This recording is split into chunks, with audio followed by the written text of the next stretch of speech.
And welcome back to another Tales of Tribute. It's our last game to Ruperdite, and we get to go first, which makes me happy. Picking Alessia first as usual. Opponent goes Pelin first, which is interesting. Very strong early game and reach as well. Let's try Druid King today and see how that turns out. With Alessia, Pelin, and Reach in the game, it's highly likely that I would only be able to get, 2 or 3 power this turn. Okay, yeah, definitely I don't like any of these cards. Let's just shuffle one soldier in and let my opponent figure out what he wants to do. Yeah, anyway, Alessia, Pelin, and Reach, all their special, like the starter cards, don't generate any gold at all. So this is going to be a not like a pretty low powered early game. There's nothing good to pick up here. Like he picked up Karth Manhunter, reduced Druid King Investments, which is terrible for him, and there's a Black Sacrament on the field as well. Yeah, he correctly barters away the Druid King's investments, which but he leaves a Black Sacrament on the field, which I'm happy to use to destroy his Karth Manhunter. I think that's better than because he's gonna draw the Reach card next, and otherwise he's gonna have like 0 power, 0 gold this turn. He's gonna have only 3 gold this turn, so he's not be able to use the Alessia power back against me. Fine by me. I draw my Soldier of the Empire. That's gonna be very annoying for him. At this stage, we can definitely just shuffle a Chainbreaker Captain into our game, Chainbreaker Sergeant into our game, and that's gonna be even more annoying for my opponent. He gets rid of the Reach card, which is interesting because that means he's going very heavy on the economy, but it is a very big gamble to do that when I am going heavier on the agents, because he needs some way to kill agents, and all my agents have 1 toughness, so it's not like they're hard to kill. He just needs anything that generates one toughness, and he starts using the left hand back now because he understands that it's not tolerable to have me just keep pressing the button for Chainbreaker. Now, I would like to pick up Firestone Haruspex, but our economy doesn't allow it. We don't need the Fortify. There's no Pelin cards in the game, and I would definitely take away Fortify first rather than take away the Midnight Raid. Midnight Raid, the Reach one combos with Midnight Raid, and that's the one that you really want to get. Unluckily, we don't draw any of our good cards. Our entire deck is garbage, so our entire draw is garbage.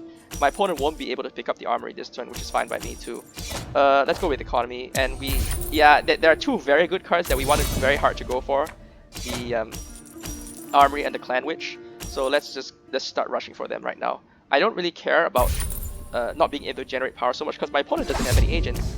My opponent should be caring about a little bit about power generation, because I do have a couple of very devastating and annoying agents that should not be left alive. He needs to have at least a little bit of power available to kill these agents, but he has turned all his Pelin, even his Pelin power card, he has turned that into a treasury, which means he can't kill my agent. He needs to buy imprisonment to kill my agent, which is or blackmail, which is not what is absolutely not what you want to be doing at all. It's a waste of money essentially. So we get to pick up Clan Witch now, or Elder Witch, with our Soldier of the Empire. So there's even more agents that he has to deal with, and it's never good to leave yourself in a situation like this where you can't deal with your opponent's agents. The game is very much in my favor at this point. Like, the best card in his deck is, I guess, Firesong Haruspex. That one is because it's the only. The rest of his deck is entirely just Writs of Coin. Like, he turned all his power cards to gold. That's good sometimes, but I'm not sure that was so good in this game because I was clearly going a very agent heavy direction. I guess we don't need the Rebel anymore because I mean, there's no real reason to pick up Pelin or White Streak. I think picking up Pelin or White Streak is fine. But if you want to go pure Reach and make our deck very small, that's also fine. I mean, the Druid King, that's not going to combo with anything. I don't mind if he picks up Pryheart Ritual, to be honest, because if he makes his deck smaller, his deck is still bad. So that's fine. And we got 1 more Rag Picker, so we can get rid of 1 more gold. So now we have like 2 Reach cards working for myself. I really thought I would have picked up White Streak, because the fact that he can't deal with agents means that White Streak is very strong. It's just going to generate me 4 prestige every turn, because he can't, like, all my agents are just going to be sitting on the field being very annoying. Even if he kills all agents with that, I'm still going to have a lot of stuff going on. Okay, but I mean, the other alternative, which I might have been thinking at that point in time, is to just buy all the Reach destroy your deck cards. That will let me draw Armory more, and drawing Armory a lot is good. So that's probably my thought process at the time. So to be honest, I could have won either way. I'm kind of leaning towards white straight right now because I like just getting four prestige every turn, and with your opponent unable to deal with it, that's kind of annoying. But my opponent is able to deal with it somewhat. He's now starting to pick up some power cards. Please, I mean, Siege Weapon Volley is the pick here for sure. That's something he wants to pick up for sure. And he's still using Treasury. So, I mean, his deck is quite economically quite good right now. He's able to afford expensive cards. We pick up the Knight of St. Pelin because that one is tough to deal with. He's generating, his deck is basically based entirely out of generating power to kill agents, and if we have a big fat agent to kill it, he's not going to have a good time. Now, what he could do here is use Reach to draw a card and then buy White Strike Ascendant, because my deck has a lot of agents in it. It's still, I'm not sure White Strike Ascendant is going to save him from this current state, because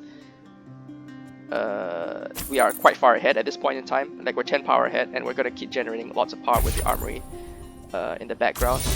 And we also are able to afford White Strike Ascendant in this game. So now we could go White Strike, or we could go Bankrai Sentries. I think both are reasonable, or Firesong Haruspex. But we finally pick up the White Strike, and that's going to be pretty annoying for our opponent, because we started to pick up a couple of agents actually. The fact that we picked up a couple of agents means if our opponent has no agents on the field, we can always use White Strike to bring all our agents back. And then it will guarantee us a very good turn the next turn, essentially. But yeah, I mean, it's kind of hard to deal with this armory stuff going on here. I use the Chainbreaker Sergeant to generate gold in order to buy that Bankrai Sentries. Not sure that's correct. I mean, at the same time, I know my opponent is having a lot of difficulty killing agents, so it might be fine to have a couple of big toughness agents to hide behind while I generate power with my Alessia agents. So right now we have a nice theme deck going. Both the Imperial cards, I mean, St. Pelin's Imperial, St. Alessia is also an Imperial, so we got a nice Imperial combination going on right now, and we're gonna get that. We are definitely gonna get the combo of the White Strike, plus pick up another agent, the Reach, the Witch Mother, which will help make our deck even smaller and even more efficient.